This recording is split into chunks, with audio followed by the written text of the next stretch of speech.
friends, welcome to Rana Samayal. இன்னைக்கு என்ன சமையல் பார்க்க போறோம்னா என்னோட சின்ன நாத்தனார் பெட்டா கிட்ட நான் கத்துக்கிட்ட சுவையான முருங்கைக்கீரை போட்ட பருப்புண்ட குழம்பு தான் பார்க்க போறோம்.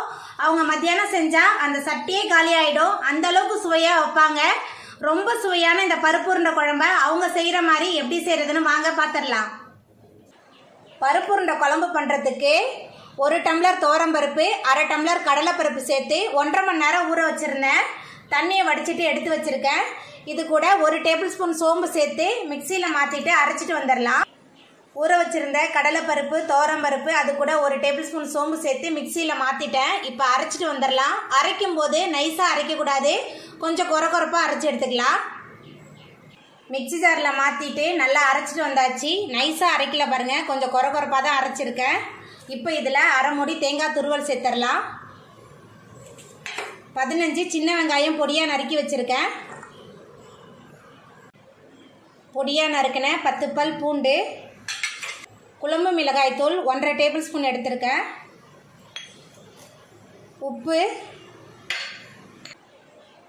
ஒரு கை நிறைய முருங்கைக்கீரை எல்லாத்தையும் சேர்த்துட்டு நல்லா கலந்து வச்சிடலாம். கீரையெல்லாம் சேர்த்து நல்லா கலந்தாச்சு. இது என்னோட சின்ன நாத்தனார் பெட்டா செய்வாங்க. ரொம்ப சுவையாக இருக்கும் இந்த பருப்பு உருண்டை குழம்பு. நம்ம கலந்து வச்ச எல்லாத்தையுமே இட்லி தட்டில் உருட்டி வச்சுட்டேன். இப்போ இதை ஆவியில் வேக வச்சு எடுத்துடலாம். இட்லி பாத்திரத்தை அடுப்பில் வச்சாச்சு. இப்போ ஒரு மூடி போட்டு நம்ம பருப்பு உருண்டையை வேக வச்சிடலாம். பருப்பு உருண்டையெல்லாம் நல்லா வெந்து வந்துருச்சு பாருங்கள். நல்லா கம கமன்னு வாசனையாக இருக்குது முருங்கைக்கீரை சேர்த்துருக்கனால. இப்போ நம்ம குழம்பு பண்ணிடலாம். பருப்பு உருண்டை குழம்பு பண்ணுறதுக்கு எண்ணெய் சேர்த்துடலாம். 3 டேபிள் ஸ்பூன் எண்ணெய் சேர்க்குறேன். எண்ணெய் சூடாயிட்டு இதில் 1 டேபிள் ஸ்பூன் வெந்தயம் சேர்த்துடலாம். வெந்தயம் சேர்த்து வெந்தயம் நல்லா பொரிய ஆரம்பிச்சிருச்சு. பொடியாக நறுக்கின 10 சின்ன வெங்காயம் சேர்த்துடலாம்.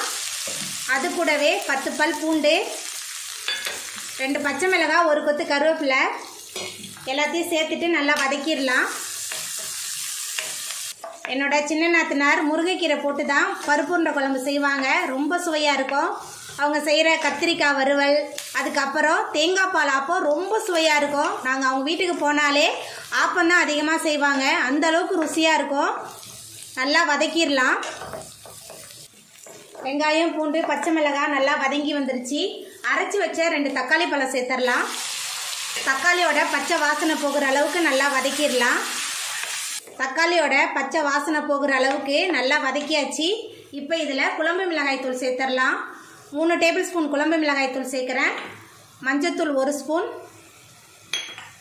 உப்பு சேர்த்துக்கலாம்.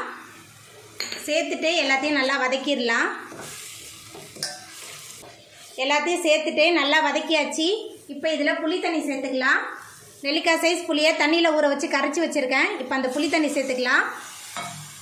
அதுக்கப்புறமா தண்ணி சேர்த்துக்கலாம். உங்களுக்கு எவ்வளோ தண்ணி தேவையோ அவ்வளோ தண்ணி சேர்த்துக்கோங்க. தண்ணி சேர்த்துட்டு நல்லா கலந்து விட்டுடலாம். தண்ணி சேர்த்துட்டு நல்லா கலந்தாச்சு. புளியோட பச்சை வாசனை போகிற அளவுக்கு குழம்பு நல்லா கொதிச்சு வரட்டும். குழம்பு நல்லா கொதிச்சு எண்ணெய் பிரிஞ்சு வந்துருச்சு. உப்பு காரம் எல்லாமே சரியாக இருக்குது. இப்போ 1/2 மூடி தேங்காய், அது கூட சீரகம் சேர்த்து விழுதாக அரைச்சி வச்சுருக்கேன். அந்த தேங்காய் விழுது சேர்த்துடலாம். தேங்காய் விழுது சேர்த்துட்டு கலந்து விட்டுடலாம். தேங்காய் கூட சீரகம் சேர்த்து அரைச்சி இந்த மாதிரி பருப்புண்ட குழம்பு, புளிக்குழம்பு, மீன் குழம்புலாம் செஞ்சு பாருங்கள். ரொம்ப சுவையாக இருக்கும். இப்போ இதில் நம்ம வேக வச்ச பருப்பு உருண்டையை சேர்த்துடலாம்.